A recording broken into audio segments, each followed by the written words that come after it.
Hola amigos, hola queridos estudiantes. Vamos a seguir hablando, introduciéndonos a la dialéctica kierkegaardiana, a la dialéctica cualitativa kierkegaardiana. Y estamos repasando algunos fundamentos indispensables desde el punto de vista de Hegel. Fundamentos o lineamientos que Kierkegaard considera como valiosos a la hora de poder establecerse dentro del pensamiento de Hegel y poder elaborar desde allí una nueva manera de considerar las cosas, su dialéctica cualitativa. Bien, eh, siguiendo con el planteamiento con que Kierkegaard examina la fenomenología del espíritu, podríamos titular esta sesión de hoy Kierkegaard frente a Hegel y la caída del espíritu, el golpe del espíritu. ¿Se acuerdan ustedes que hemos dicho que el autoconocimiento es el culmen, la culminación, el pico más alto, donde el espíritu absoluto se puede autocontemplar y conocer todas las cosas y ya constituirse verdaderamente en poseedor de su absolutez, de su historia? Pues bien, el planteamiento es, entonces, desde el punto de vista kierkegaardiano, si el autoconocimiento del espíritu se exigía como parte de la evolución del proceso histórico, o sea, de ese englobamiento progresivo de todas las cosas, si se exige ese autoconocimiento en todas las cosas, esto no es una creación continua. ¿Por qué se va a detener en algún momento? ¿Por qué va a llegar el culmen justamente con el Herr Profesor alemán y su séquito de admiradores que terminan haciendo teología y no filosofía? ¿Por qué? Y negando a Cristo, diría Kierkegaard. ¿Por qué en ese momento el espíritu se detiene? ¿En nombre de qué? ¿En nombre de qué autoridad política o de qué dictadura teológica? Así la llama, dictadura teológica. Pues el autoconocimiento debería llamarse mejor la serenidad y el sosiego que adquiere el espíritu. Porque parece que estaba padeciendo de necesidad de desarrollarse. Ahora ya está serenito, ¿eh? Ya puede estar controlado. Y su creación puede estar llegando a su culmen. Y si el espíritu se estuvo desarrollando, ¿dónde estuvo su principio? Porque el puro ser no es, ¿eh? El absoluto no es el puro ser aristotélico, ni es el puro ser tomista, ni es la pura verdad agustiniana, ni es el ente abscóndito del silencio de Nicolás de Cusa, que también es alemán. No, este ser parece que si goza de algo o gozó de algo en algún momento fue de limitación, como el hombre. Y si el hombre estaba limitado, el espíritu absoluto que se estaba desarrollando, y es más que el hombre, estuvo más limitado que el hombre. Y ha gozado de más limitaciones que del hombre, por más absolutez que al final se le catalogue y se le adjudique.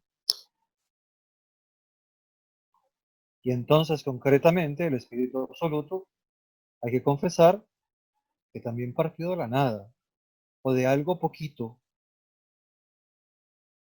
pero un espíritu absoluto, para ser espíritu, es espíritu por pedacitos, es espíritu por instantes.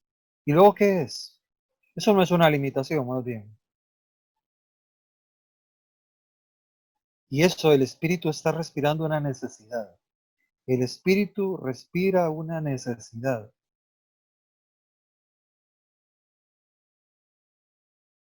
Kierkegaard, examinando esto con ojos del Evangelio cristiano, dice: el Espíritu Santo no tiene necesidad.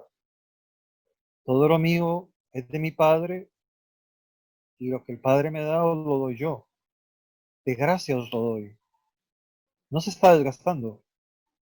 Habría mucho más consecuencia en aceptar algo que no se gasta que aceptar algo de quien viene desgastándose desde hace mucho, o viene ya desgastado, pero poquito a poco se va superando. Hay como una contradicción de por qué aceptar más al Espíritu Absoluto y no aceptar el Espíritu Santo, el Espíritu Cristiano. Es más, desde el punto de vista teológico evangélico, diría Kierkegaard, el Espíritu Santo de los cristianos sería apenas una fase del desarrollo del Espíritu Absoluto. La fase del Pentecostés, allá por el año 34 de la era cristiana, fue una fase, un momento, un instante. Se puede considerar que el Espíritu Santo es una fase cristiana sin cometer herejía y sin reducir al absurdo a la divinidad y en convertir por absurdo al Espíritu Absoluto como algo superior a la divinidad. Eso no lo puede admitir. Una consecuencia lógica del principio de identidad, dice Kierkegaard, si apelamos a la fuerza probatoria del argumento de Hegel sobre el Espíritu Absoluto y su evolución. El Espíritu Absoluto, si algo tiene, es que por especie, por esencia, es siempre necesidad. ¿Cómo va a dejar de ser de un momento a otro?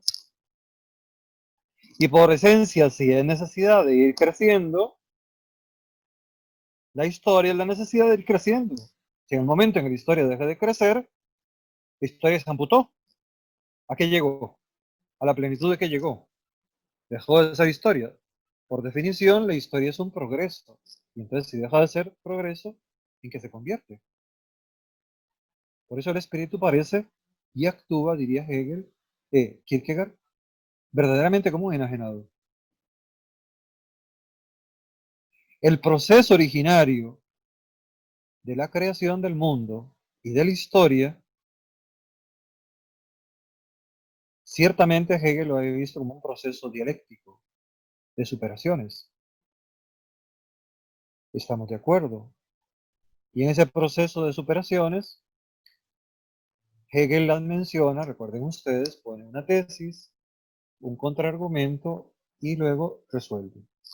No lo hace así como diciendo tesis, antítesis, síntesis. No lo hace de esa forma.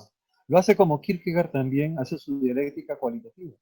Pone un argumento y luego pone la otra premisa y luego resuelve desde la oposición. Y dice Hegel que así procede en el desarrollo del espíritu absoluto a lo largo de la historia, por oposiciones de lo que aparentemente es válido en un momento, pero después con otro momento se desautoriza y se supera el próximo.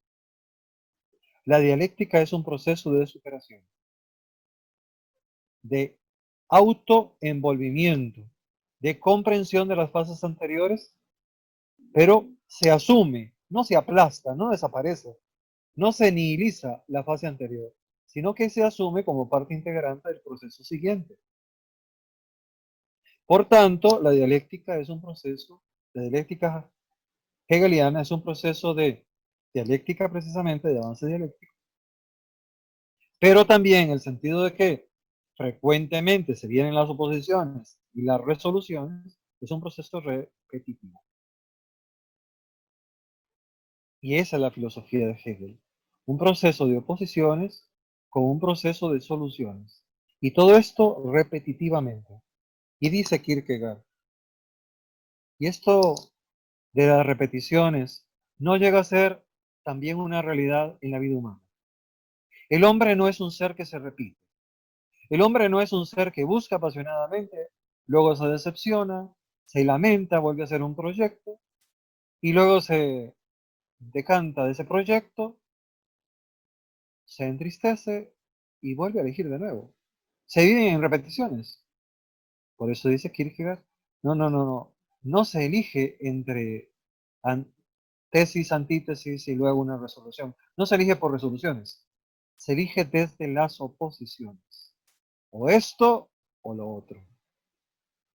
O me caso o no me caso. En la vida real de los seres humanos es me caso o no me caso. Si lo hiciéramos hegelianamente, la vida en esa decisión no se explica. A ver, tesis, me caso. Antítesis, no me caso. Síntesis, ¿cuál sería? ¿Me caso o no me caso? No, eso no existe. De divorcio, no, eso no es casarse. Eso no asume lo anterior. En la vida real, ¿cómo o no cómo? ¿Cuál es el intermedio? ¿Cuál es la mediación para saltar a una síntesis en esa decisión? Por tanto, la vida humana se compone de cualidades, no de conceptos. El espíritu absoluto que pregona Hegel es un concepto más, es una conceptualización intelectual. Y por eso funciona como conceptualización intelectual. Pero en la vida real, los seres humanos no experimentan al espíritu absoluto, no lo comprenden ni lo pueden conceptualizar como parte de sus vidas. Es más, si lo conceptualizan así, entran en peores angustias que si fueran eminentemente conscientes de sus realidades existenciales, porque se verían como momentos de un espíritu. Se van desarrollando y mañana pasarán como momentos de ese espíritu. Sería peor la tragedia. Luego hay otro planteamiento donde el espíritu absoluto entraría en crisis. La verdad absoluta, diría Hegel, abraza de una forma u otra su conversión a saber absoluto. ¿Se entiende? Lo venimos diciendo. La filosofía debería tener entonces la demostración de ese desarrollo del espíritu absoluto, de esa forma de formación del espíritu absoluto, forma de formación del espíritu absoluto, la forma abstracta, conceptualmente inteligible, de cómo se va desarrollando el espíritu absoluto. Pero los filósofos no han sido capaces de verlo. ¿Por qué? Pregunta Kierkegaard, ¿por qué? Porque los hombres no viven de lo intelectual. El filósofo no vive de lo intelectual. El filósofo filosofa, pero filosofa por hambre, porque quiere ser escritor, porque quiere ser Pascal, porque siente por dentro la necesidad de encontrarse con lo infinito, cuando habla Kierkegaard de Pascal. No porque quiere hacer un sistema. La filosofía, entonces, de Hegel necesariamente tiene que desencadenar en un sistema, porque el espíritu absoluto se desarrolla de forma sistemática. Pero la vida no se desarrolla de forma sistemática. Por tanto, la vida, el espíritu absoluto y la filosofía de Hegel son incompatibles con la vida. Eso diría Kierkegaard. Y la verdad absoluta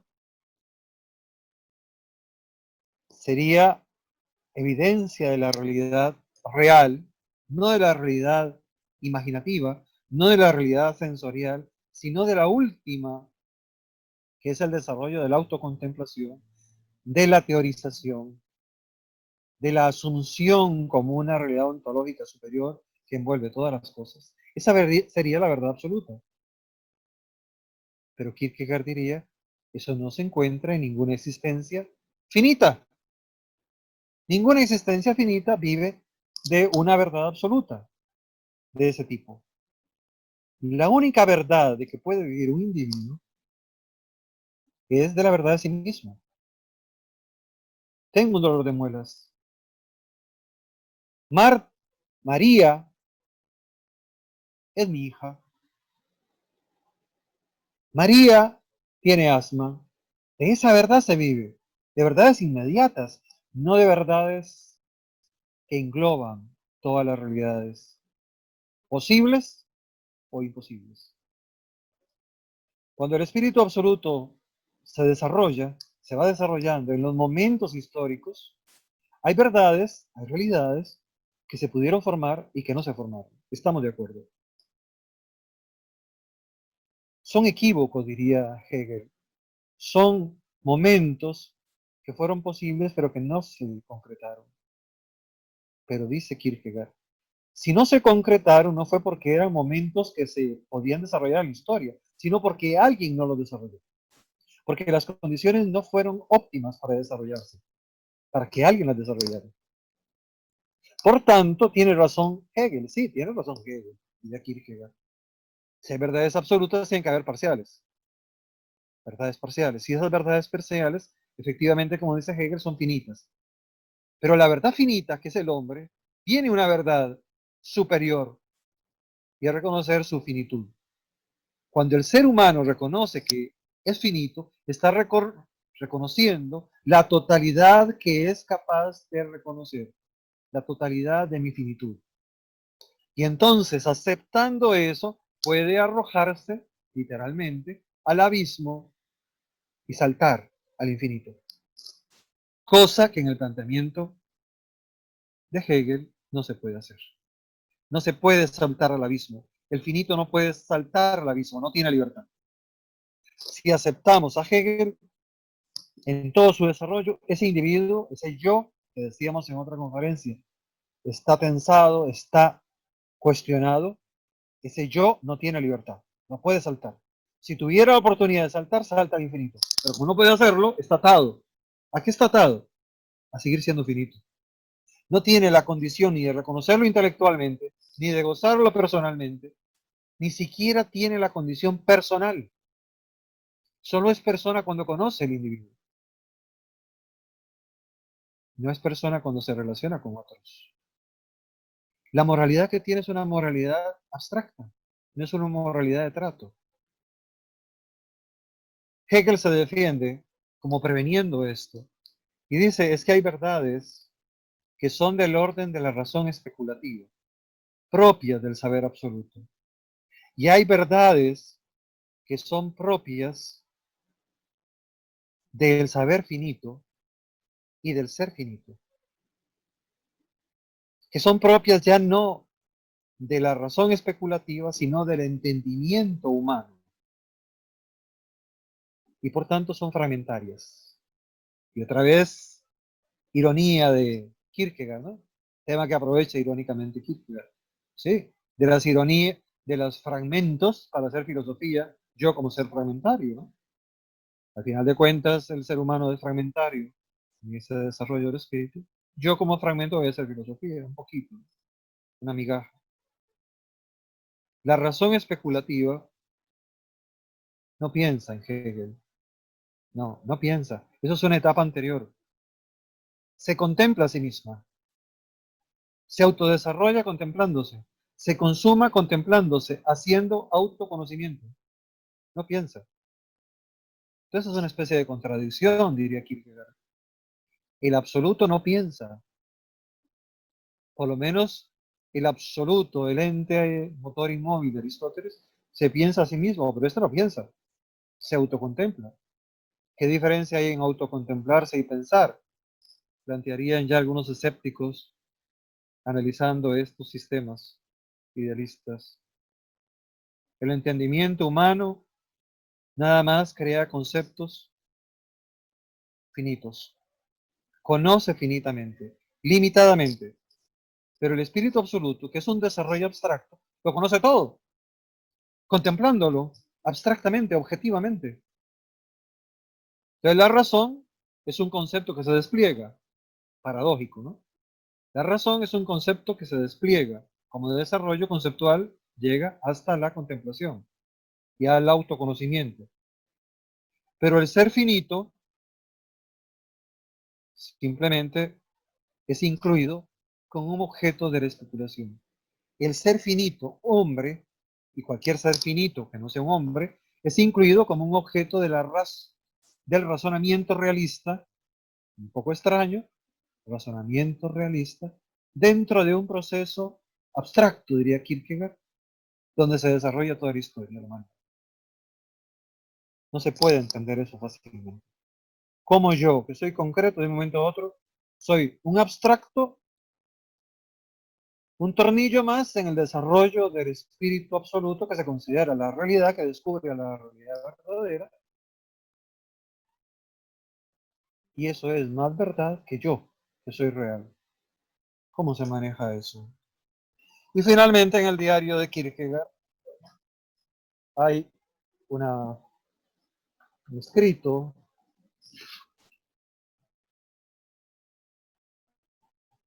un poquito irónico, un poquito fuerte, ¿no? Dice Kierkegaard estudiando la lógica. La lógica fue la que lo puso difícil. La lógica fue la que definitivamente lo desencantó de Hegel. a que lo hizo reventar, diríamos. Y sobre todo las primeras 60 páginas del primer tomo de la lógica. Les invito a que la repasen. Dice Kierkegaard comentando ese pasaje, o esas páginas. La lógica la define Hegel como la ciencia de la idea pura, de la idea en el elemento abstracto del pensamiento. Si alguien quiere leer, que lea la enciclopedia, por ejemplo. Eso no es una disciplina puramente formal. Su contenido le es inmanente y es la absoluta verdad o la realidad. Será Dios mismo. Dios mismo. El reino de la lógica sería Dios. Antes de la creación del mundo sería el reino de la lógica. El reino del pensamiento puro sería la verdad, tal como es en sí y por sí, sin ningún velo y sin ningún misterio. Eso se puede expresar diciendo que es la expresión de Dios, tal como es en su eterna esencia, antes de la creación de toda naturaleza e incluso de cualquier espíritu. Los conceptos de la lógica no son, pues, pensamientos subjetivos, a los que la realidad pertenezca y en los cuales la realidad permanezca, sea externamente o de manera contrapuesta.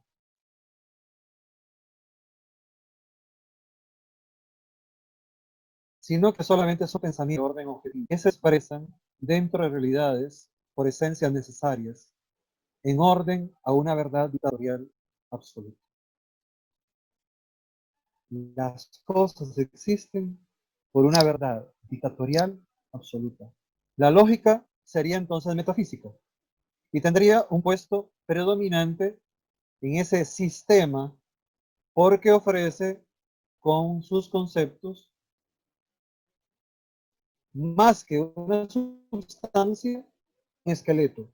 Puede ser sustancia, aunque sea de la realidad entera, que es muy formal, y por eso volvemos a la lógica.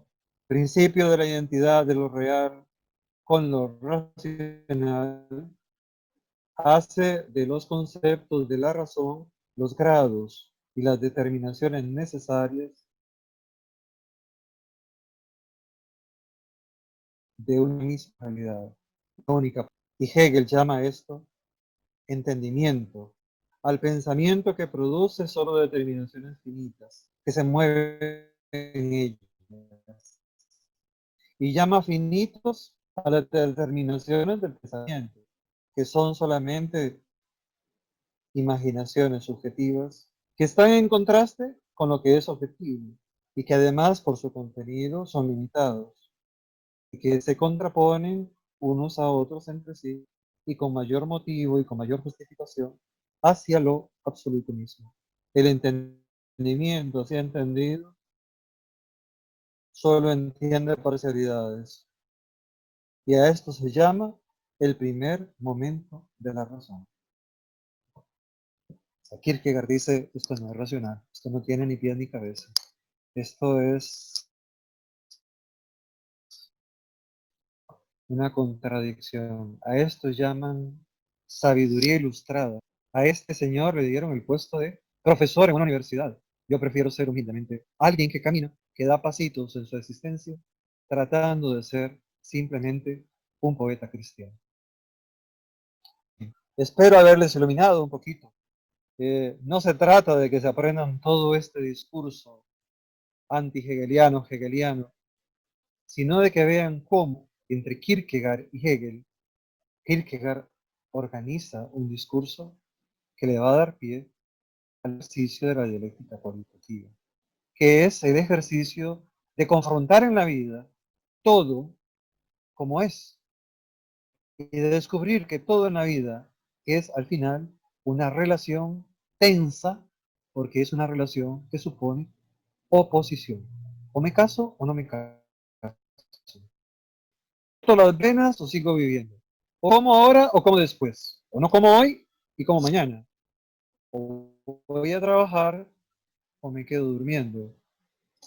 O está lloviendo o no está lloviendo. O los quiero mucho o no los quiero para nada. O quiero a Regina Olsen o mejor corto. Ha sido un placer. Espero verlos la próxima vez y cuídense mucho. Y gracias Andrés por su trabajo tan diligente, tan abnegado y tan de calidad. Muchísimas gracias a todos y hasta la próxima.